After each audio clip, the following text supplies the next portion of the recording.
Знаєш, якраз минулого тижня я мав закриту довгу зустріч з австрійським генштабом, і цитуючи одного класика, знову вигадували Україну. Було саме це питання від австрійців. Як ви вважаєте, наскільки ймовірно є напад Росії на країни Балтії або Польщу? Я відповів наступним чином: що до подій в Ірані я був в цьому 100% переконаний. Після подій в Ірані я, скажімо так, розцінюю такий сценарій як дуже ймовірний. Поясню, чому. Власне, виходячи з алогічності дій Кремля, коли в них немає жодних суттєвих здобутків на українському фронті, коли внутрішньоекономічна ситуація, попри допомогу Трампа щодо підвищення цін на нафту, продовжує погіршуватися, в Путіна немає перемог, які він може продати суспільству і своїй нехай контрольованій, нехай повністю його, але все ж таки еліті, яка складається з різних представників і з різними думками. А ця перемога чи перемоги в множині йому вкрай потрібні.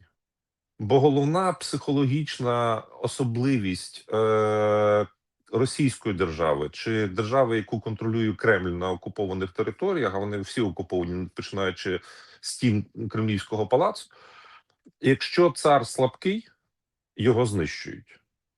Якщо цар сильний, попри все, російський народ там чи московський народ, він готовий йти до кінця,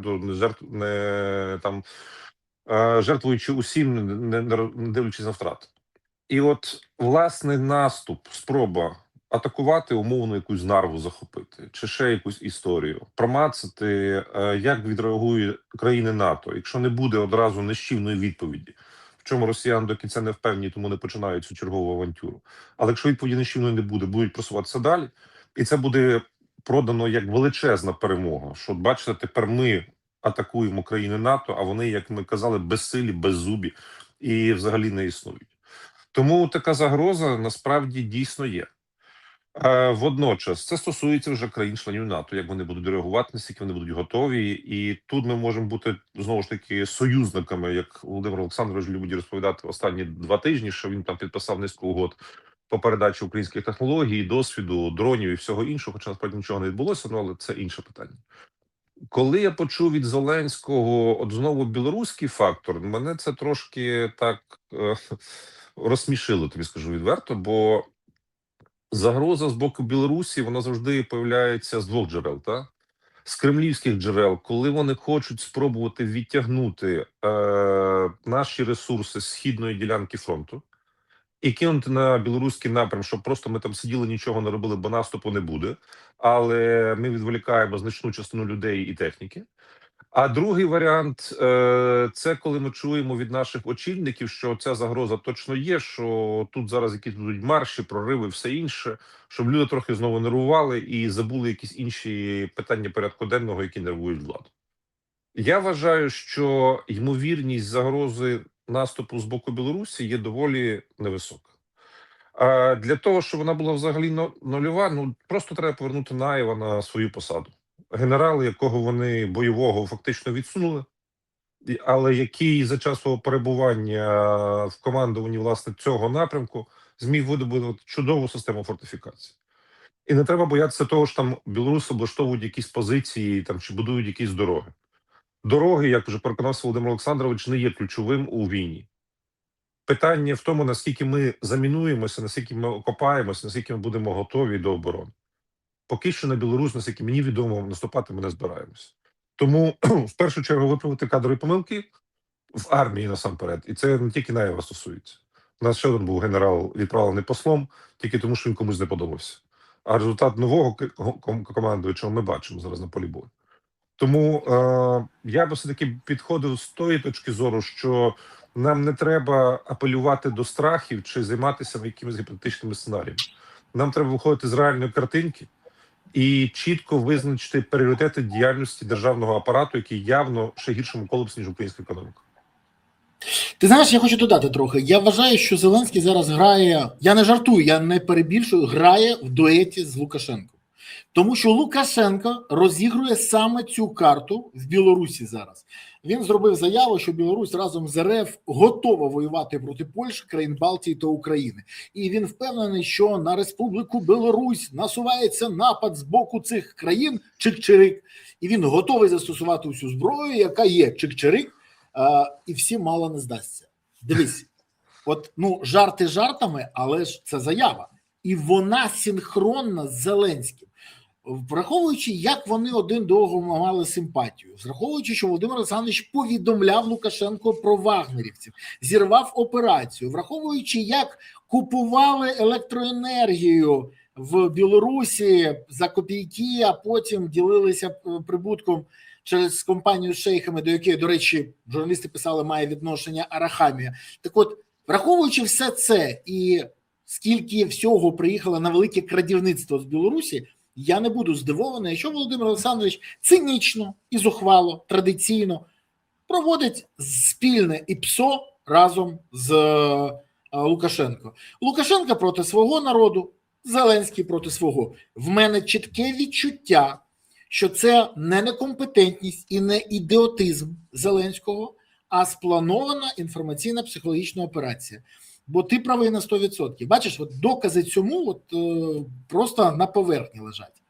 Але дивись, це ж, скажімо, внутрішня наша проблема. У нас ще є проблема і зовні. Більше того, вони якось масштабуються. Бо всі вже попрощалися з війною в Перській затоці, і тут Іран повідомив, що перекриває Ормуз, після цього ще й ціни на нафту і газ зросли, після того, як ВМС Сполучених Штатів захопили іранський корабель. Про це повідомляє зараз Bloomberg. Вартість нафти Brent підскочила на майже 8% і відіграла попереднє падіння, а європейський газ теж додав близько 11% від ціни. Ринок реагує так на загострення ситуації саме на Близькому Сході. Зокрема, атаки на судна та інцидент в районі Ормузької протоки. В цей час найголовніший миротворець, який зупиняє кожен тиждень по одній війні, робить заяву. США рознесуть кожну електростанцію, кожен міст, якщо Іран не підпише справедливу та розумну американську угоду. Дональд Трамп. Дивись, я точно не прихильник Ірану. Вони країна-терорист, країна-вбивця, країна-партнер, країна-агресора. Вони наші вороги. Але що таке справедлива та розумна угода та яка вірогідність її підписання Іраном? Бо мені здається, це нагадує історію, як Зеленський розповідає про безпекові умови, які ніхто не може сформулювати. І наскільки взагалі те, що зараз відбувається, вплине на Україну, то чи варто українцям готуватися до нового зростання цін на паливо та через це все на інші товари, тому що паливо, коли зростає ціна на все. Може бути ще гірший сценарій, що за будь-якої ціни палива ми не зможемо отримати. Бо все паливо в Україні зараз є імпортоване. Держави Європейського Союзу, насамперед ті, з яких ми імпортуємо це паливо до України, вони зараз займаються накопиченням власного резерву, збільшення для того, щоб оці скачки і волатильність якось трошки компенсувати.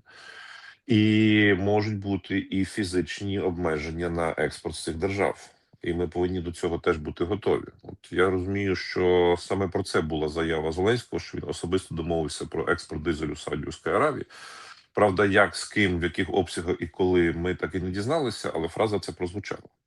Бо це найбільша проблема для усіх нас, і вона буде мати в цьому випадку, поки що це невисока ймовірність, там 5-10%, але це буде мати значення фатальне для не лише економіки сільського господарства насамперед, але й для війська. Тому нам треба формувати власні запаси там, де ми маємо можливість забути про переслідування там якихось трейдерів, просто контролювати їхню маржинальність, але спільно з ними працювати з урядами інших держав, щоб навіть якщо буде схвалене рішення про заборону тимчасового експорту нафтопродуктів з території цих країн, ті українські паливні бази, які там будуть розміщені, вони будуть мати принцип екстериторіальності. Тобто на них ці обмеження впливати не будуть. І в нас буде доступ до пального, який нам необхідний. Я думаю, що при бажанні таку формулу можна знайти, просто треба до цього готуватися і над цим працювати. Що нам чекати від Ірану, ми не знаємо, тому що на відміну від Росії, яка ключових питаннях змушена прислухатися до позиції Пекіну і має якось рефлексувати на Сполучені Штати, Іран це самостійний гравець в першу чергу в своєму регіоні. От вони здатні схвалювати рішення. Після знищення аятол і оцього першого рівня керівництва Ірану, ми бачимо, що вплив іранських стражів революції, оцього угрупування войовничого, значно посилився. Вони шляхом терору захоплюють все більше влади в країні. В середньостроковій, довгостроковій перспективі це призведе до серйозного зламу, бо незадоволених буде набагато більше, ніж їх було до цих всіх подій. Але тим не менше, станом на сьогодні ми бачимо, що Іран драконить Сполучені Штати. Поки що виходу з цієї ситуації немає, бо Китай, в принципі, теж зацікавлений в контрольованій кризі в цьому регіоні. І, скажімо так, в якомусь прогнозі, яким чином він продовжує отримувати дешеві енергоносії, а от дорогі енергоносії серйозно впливають на західні ринки. Для Трампа ситуація мега важка, тому що, попри всю свою екзальтованість і непередбачуваність, в цьому випадку результату немає. А той, що є, він дуже негативно впливає на його рейтинг і рейтинг республіканців загалом. Станом на сьогодні рейтинг Трампа всередині Сполучених Штатів досяг найнижчої точки за весь час його перебування при владі.